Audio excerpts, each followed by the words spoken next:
We're continuing our Aruch HaRachaim, Hilchot Shabbat, Siman Resh Ayin Vav is what we studied yesterday. And the concept that was introduced in Seif Aleph, which we basically finished, is the concept of the prohibition of Hana'ah Mima'aseh Akum, which means even if you didn't ask a goy to do something for you, but they did it for you in order to benefit you, then not only you cannot derive any benefit from it, but no Jew could draw any benefit from it. An example we gave was, you are in your office, you want to learn in your office after the meal on Friday night, and the light is off. It's pitch black. It's not usable. And the maid that comes every Shabbat knows that you got to go retire to your office and learn for a few hours after the meal, right? What are you going to do after all? In the Friday night, you're going to learn. So she goes and flips the switch on. Can you sit there in your office and learn? Absolutely not. Because you're benefiting from a melacha that was done for you, even though that you didn't mention anything. They did it completely on their own volition. It still is going to be asur. Now, this sometimes could become very problematic because, for instance, imagine you had, especially if you have the digital system, and you had a ketzer chashmali, like a short fuse or a blackout, and now you need light. So you can't eat, say kiddush, you want to say kiddush, you want to eat food, can't. You need light, right? So that's like push comes to shove type of extenuating circumstances. So what you could do is you could bring a goy, say, I have a fine first cut rib steak, would you want to have some, right? So when they say yes, you bring them in to the pitch black house, say, but it's very hard to get it from the fridge, you need some, some light to move around. So when he's doing it, he's going to be part of your suda. He has skin in the game, so to speak. He wants to do it for himself. So that would be doing it for himself and for you, which we said yesterday, that would be fine. Even if you have a majority Jews and the goy is doing it for himself and for them, even though that the majority is not him, but he always is considered the main purpose and kavanah for his action if he is a beneficiary of that, so to speak, chilul Shabbat, then it will be fine. Now, if a goy makes some coffee for his friend, right, another goy, and gives it to him, and the Jew comes in and drinks that cup of coffee, right, or there's some extras, whatever it is, that would seem to be okay because he did it for a goy, not for a Jew, and the Jew could benefit from it.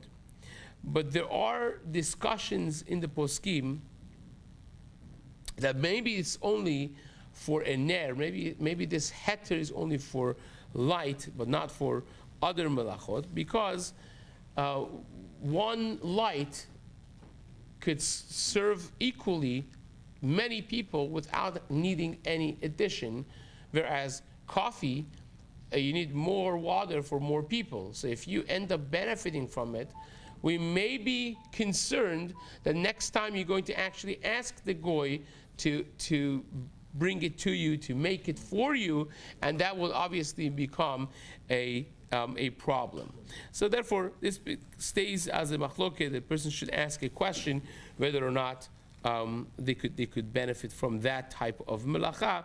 The chida already is more on the stringent side over here in his Sefer Ayin Tov, but of Tov Ayin, rather he has different discussions, which is discussed in generations after him as well, specifically about this coffee situation, which is a question that's discussed. For instance, in Sharot Zera Emed, in Siman Mem Aleph, he writes a heter for drinking the coffee in the stores of the goyim, which obviously we're talking about a situation in which everything was kasher, just a regular black ground coffee that no flavors. Back in the day was more simplified everything.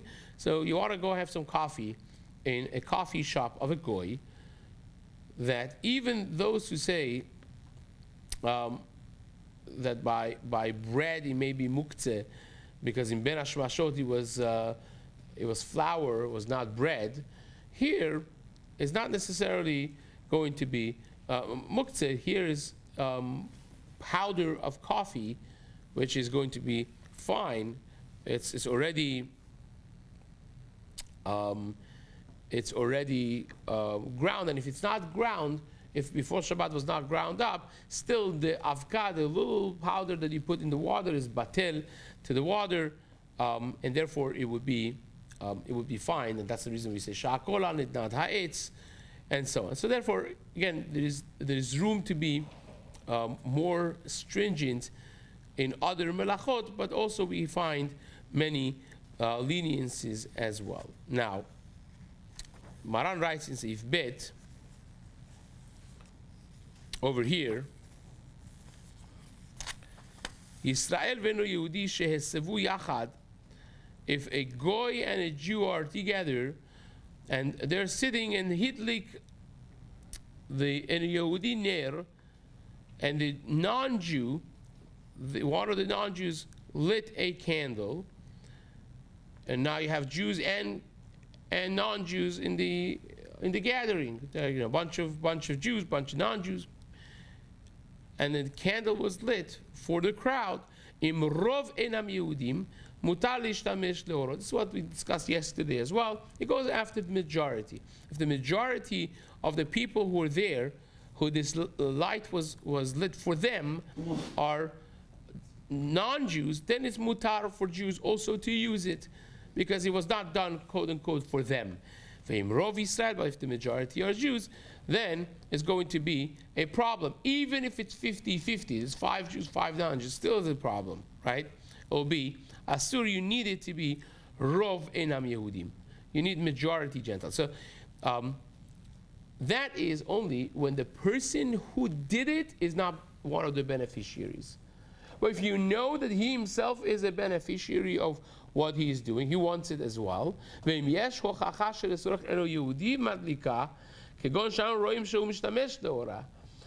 we see that he himself took his magazine and he went to light the light in the room, and he plumped to read his newspaper or magazine, so you clearly see that he had himself in mind as well. It's not just for other people, even though that he may leave it on afterwards for other people who are studying, but he meant it for himself, and he always is considered the ikar, afal pi sherov Yisrael. So even though that the majority are Jews, it still will be mutar in that case. The Rama adds, yesh omrim de mutar lomar leno Yehudi la'adlik lo ner l'seuda.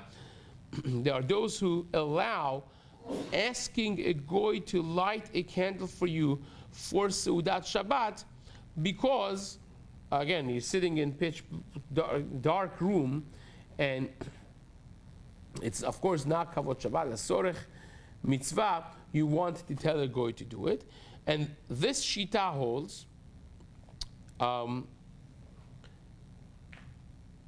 svira le, the mutar amira le no Yehudi afilu b'melacha gemura b'makom mitzvah.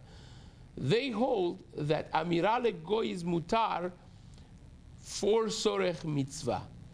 Right, so this is known as the shita of the Baal HaYitur. The Ran brings it, others as well. It's known as the shita of the Baal HaYitur. She'al pize, based on this, comes out, the Rama says, Na'agu rabim la'akel b'davar le'tzavot le'no Yehudi la'adik nerot le'sorech seuda. There are people who tell a goy when it's dark and they actually need some light, to tell a goy directly to light the candles or the lights for them. What are they relying on? We say Amira la'akum is asur. They are relying on this shita of the Baal HaYitur, that lesorech mitzvah you could tell, you could do Amira la'akum. Chazal, who made Amira la'akum asur, they did not include in their enactment a sorech mitzvah. That's what the Baal HaYitur holds. Now, Maran Shulchan Aruch disagrees with this. We don't rely on this in regular scenario.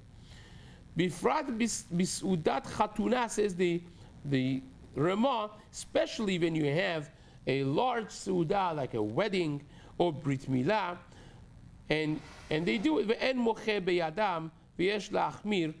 It says you don't have to stop them because they have what to rely on, but says the Rama yesh la'achmir b'makom she'en sorech gadol. You should be machmir when it's not really an extenuating circumstance.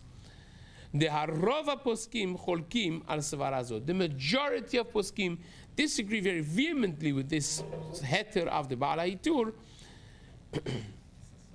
and therefore it would be asur in regular case. Now, Chacham Ovadia himself had a tshuva of a scenario that actually happened, that right before Kol Nidre, a night of Kippur, the lights went off. They had a keser chashmali, right? The fuse popped.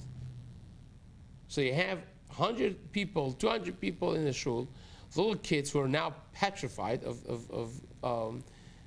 the dark, and all the other people who don't know the tefillah of Leil Yom Kippur by heart, unlike the regular tefillah that you know by heart, you can just manage. Here, no one knows, Kol Nidrei and the tefillah of Yom Kippurim by heart. You don't know that. So what do you do exactly? So Chabad actually pulls on every string of heter that he can, and the Baal HaItur is one of the things that he uses, right? He ends up saying that he asks a goy to go find another goy, right, and come to fix it, combining several different kulot, but one of the major leniencies that he is using in that compounded leniency is this shita of the Baal HaItur, that for sorech mitzvah, especially when you have a mitzvah of that nature, of Yom Kippurim, there is heter of using a shvut of Amira Lakum, and that's what he does over there. But again, over here by us, even the Ramah himself who brings this says you should not be relying on this specific heter, because the majority of the poskim do not side with this and they disagree with it. But nevertheless, again, if you have the majority goyim, or the goy himself is a beneficiary of the melacha that he does, then it would be fine. In other words, if you find someone, you can find a homeless goy and say, okay, tonight you can sleep in the shul, right? I'm not sure if that's a good idea, but if you somehow find an idea in which they could be beneficiary of being in the shul and light it up, or somehow do what's needed, but they're doing it for themselves as well, then of course it will be simply mutar. Now, if you are traveling in a car and on a bus on Shabbat, the majority of the transportation is done for the goyim. The majority of the customers, of the passengers, are goyim.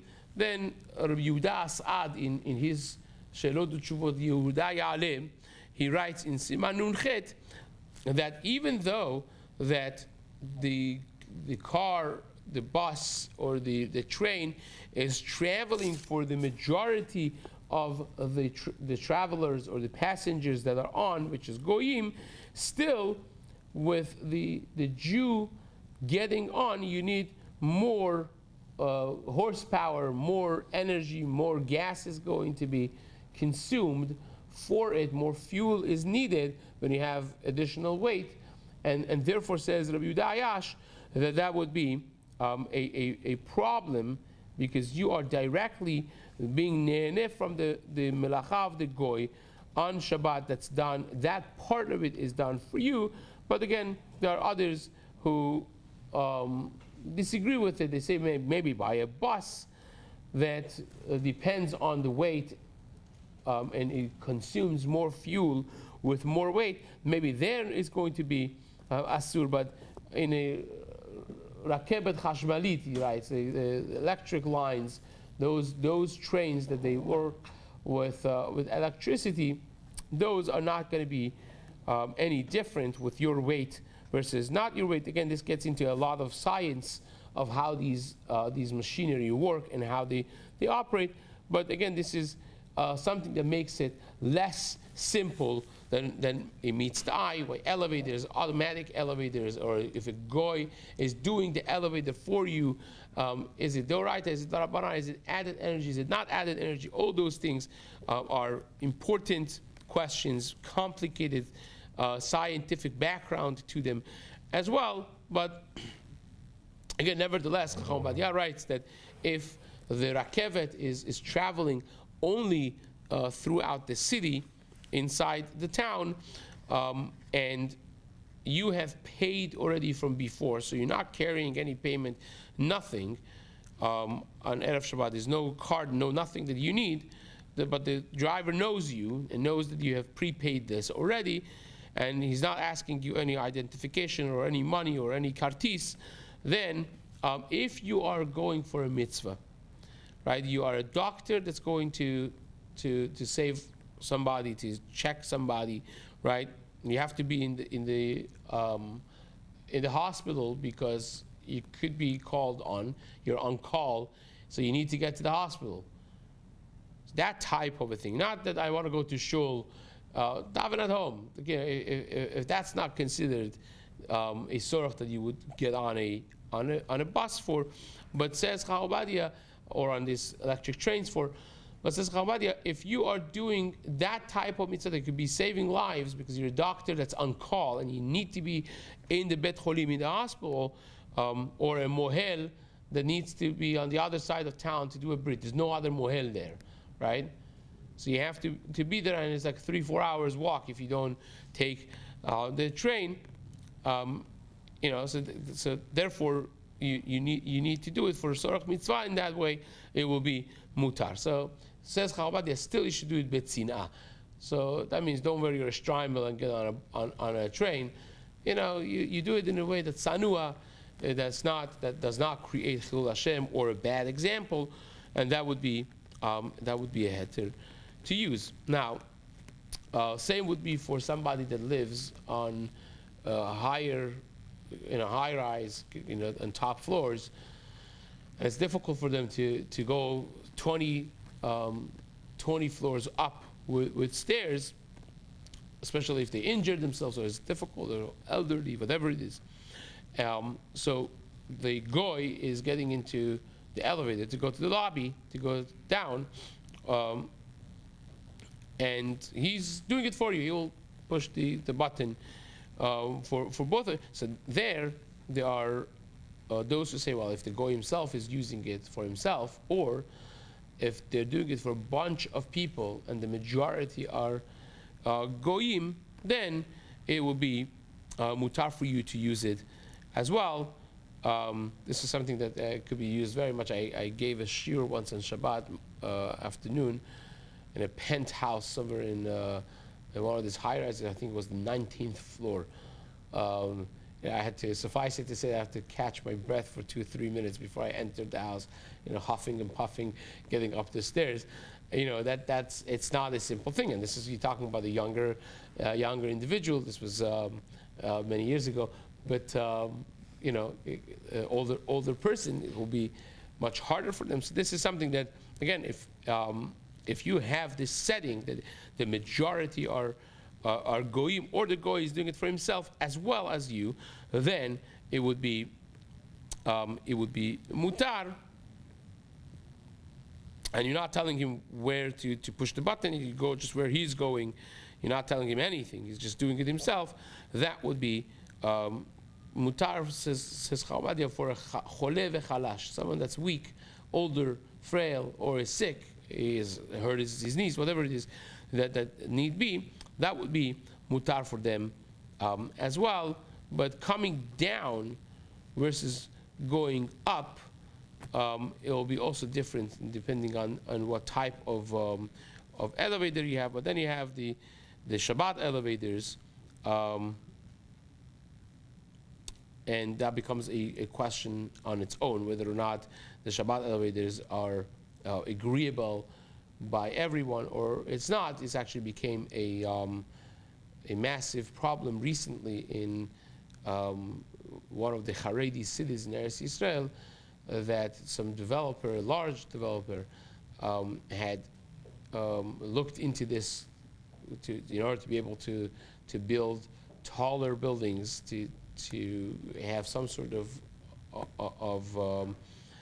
population control for a very fast developing city, to be able to have more vertically built instead of just having 4 floors, and now you have elevators, Shabbat elevator, in each one of them going up and down the whole Shabbat. And then, it was after he built them, he was faced with criticism, and many people did not want to use that, because these things are not as simple. Again, for hospitals, when you have an element of sickness and saving lives in people who they usually are not feeling well and so on. So that's something that, of course, the system relies on the Shabbat elevators, but it's not a simple thing. So this is something that we would leave it as is. This is a longer discussion to be had at a different point in time, and that basically concludes the Seif. There's one little point that we have to come back to, the Ramah, and we'll leave that for the next shiur. Chazak u'baruch.